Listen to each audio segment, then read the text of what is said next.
আজকে বাবা ছিল, তাই ও বলছিল ভেটকি মাছ নিয়ে আসার জন্যে। যেহেতু আমাদের গ্রামের দিকে ভেটকি মাছ পাওয়া যায় না, তাই ইচ্ছে ছিল ভেটকি মাছটা নিয়ে আসার।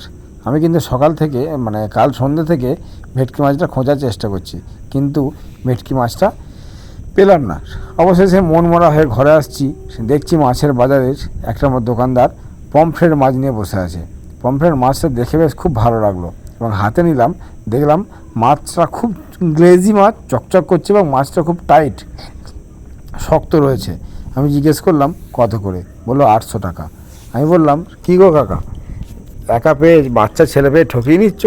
বলো না, দাম এই বেশি। আমি বললাম ঠিক আছে নাও, আমার বাবা এসছে তো, এখন 800 টাকা কেন, 8000 টাকা হলেও আমি কিনে খাওয়াবো। যাই হোক, তো সেই মাছটা নিয়ে এলাম এবং রান্নাটাও ও অসাধারণ সুন্দর করেছিল। দামে মাছ আবার দামি হাতের রান্না, মজাই আলাদা। বাবাও বেশ